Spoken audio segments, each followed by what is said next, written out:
When you come into the garden, one of the things you'll see is we have guilds around the different fruit trees, and our guilds aren't meticulously designed, but kind of like what did we have available for plants and what made sense in what areas.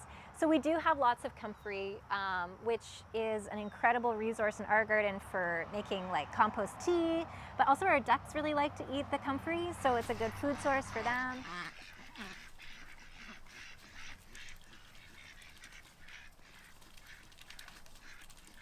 This is a pear tree. We have 2 pear trees. That one's a grafted variety, so I think it has 5 different varieties on it.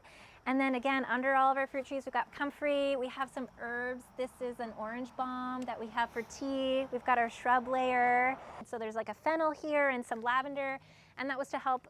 There's a lot of aphids on this, so we were intentional about what kinds of plants we were putting under it, but there's a mix of medicinal and edible, and just also beautiful plants aesthetically. One of the things too you'll see in our orchard is that we have pruned trees to be quite short, so we haven't done it to this one, but a lot of our other trees we cut them off so that they were at our waist, or some of them we even chopped all the way down to where our knee was, and that was really about like so we could have as many varieties as possible in a small space, and also so that we could be good stewards of the fruit tree by being able to reach where most of the fruit was being put out. Over here, this is an apple tree. You can see where we did the hard prune. So like literally when we got this tree, it was like just a stick out of the ground. Like we cut it here and that's all it was just a stick out of the ground. And we were like, we probably just killed that tree, but it grew, and we're hoping that because we've done that, it'll stay at a more reasonable size. And so here we have a dynamic accumulator. So we've got our rhubarb. We have some plants for insects. So we've got bee balm, and we have yarrow. We have sedum here, and then we have some herbaceous plants at the front. And we planted garlic under a lot of our fruit trees too. They're obviously harvested, but because we were getting like a lot of aphids. So it actually worked. I mean, it doesn't work for the Japanese beetles, but nothing works for them. Yeah. But we just have to manually go and pick them off and feed them to the chickens for morning snack. Yeah, but we're motivated to pick the Japanese beetles off because they provide food for our animals. So that's Japanese a cool thing. Beetles to eggs. Like, I don't really want to eat a Japanese beetle, but I'll eat an egg. Yeah. Sometimes we'll be just sitting, drinking our coffee in the morning, and all of a sudden they get up and they're all quacking at us, and we're like, what do you want? And it's usually green. So we'll go around picking up things and give them a good pile, and then they go silent and they're just munching away. It's pretty fun. I sloped the roof that it would feed right into the duck water. They can go in the bath and get out themselves. They're able to launch themselves with water, especially they flap their feet and launch themselves up, or even without water in it, they can actually jump right out. And we use their water to fertilize our plants. Probably a fancier system, but we just put in watering cans, and we have found that's working really well. This is like a Rainwater Collection. There's a box here with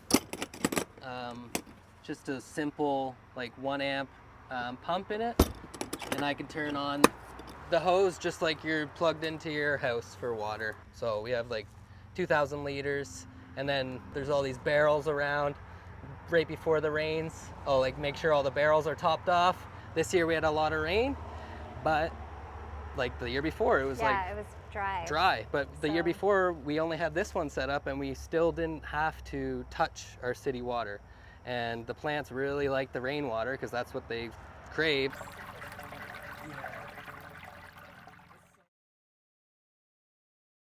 When we moved here 3 years ago, this entire piece of earth was lawn. Really, the lawn was only totally eradicated this year, but we've been doing bits and pieces over the last 3 years. And it's just amazing how, like, when you see a lawn, it's hard to know exactly like what you can do with it. Like there's not a whole lot of inspiration there, but once you start adding dimension, it really creates like a whole new understanding of what space is actually available in a lawn. And that's certainly what we've noticed, like as we've got all these vertical plants and trees, there's just so many places to grow.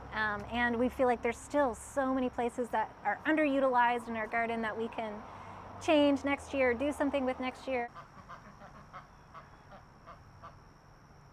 This year, this used to be grass. Like these 1, 2, 3, 4 beds, Yeah. they were all just grass. And literally all we did was put these bags, the leaf bags, and planted potatoes on them. We just plopped the potato down, put some compost over top, and then a little bit of like leaves. Once they flowered and we harvest them, then we flipped it over, kind of just tilled it a little bit, because we're all, you know, we don't do much tilling here. It's just like, just keep adding to the soil.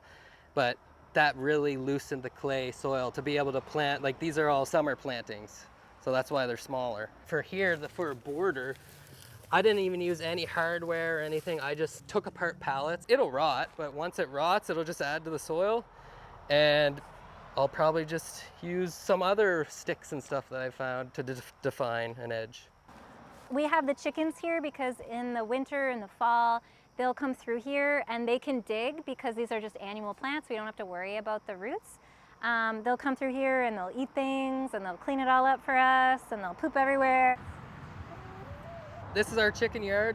This is my compost pile here. I literally just put the compost on top and then they dig through and eat what they want. I'll turn it every once in a while, just a little bit. And they have dust baths there. Chickens, they don't bathe with the water.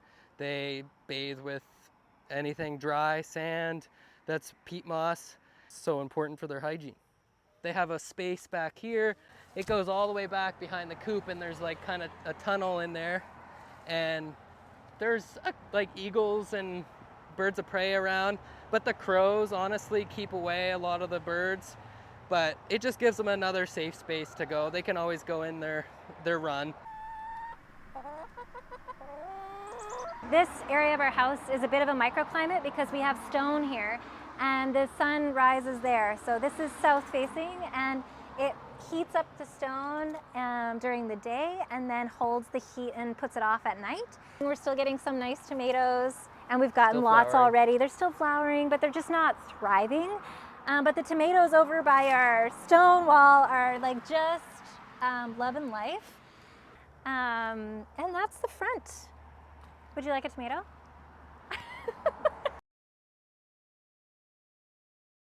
This bed does have some perennial vegetables in it and no fruit trees. So we've got mint in here, we have sage in here, we've got, you know, brown-eyed Susans, milkweed, and these sneezewort, I think is what it is, and I don't know what the actual name is, but that's the common name. And then we have some perennial kales in here and a perennial cauliflower, supposedly. It's called 9-star perennial cauliflower. I got the seeds on Etsy. But it hasn't made any cauliflower yet, so we're still waiting for that moment, but it's making huge leaves, so that's awesome. This is salsify, which has gone to seed, but it has like a big long root that's edible, and it's supposed to have kind of like a fishy taste to it. So that's something we're gonna try this year. We have a perennial carrot. It's like an ancient vegetable. It's called Skirt. Skirret, thank you. So we're excited about that this year too, and we're gonna give that a try. So we're really experimenting with lots of perennial vegetables. Bloody dock or red-veined sorrel here that we can put in like salads. Egyptian walking onions. So they like develop these heads at the top and then they become heavy and they fall over and plant themselves. And I was kind of skeptical that they would actually do that, but they totally have. So here's a good example. So like this one is fallen over and like it's already planting itself, so it'll come up as more. And so we eat this like a green onion, but you can also eat the bulbs as an onion.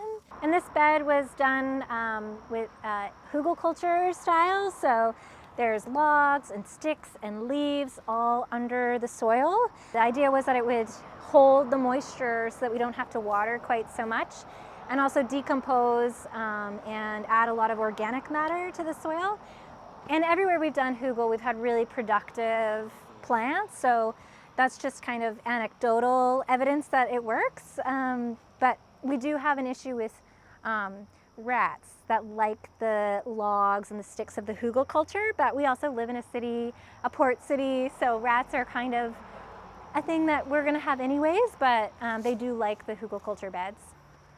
And that is our permaculture garden.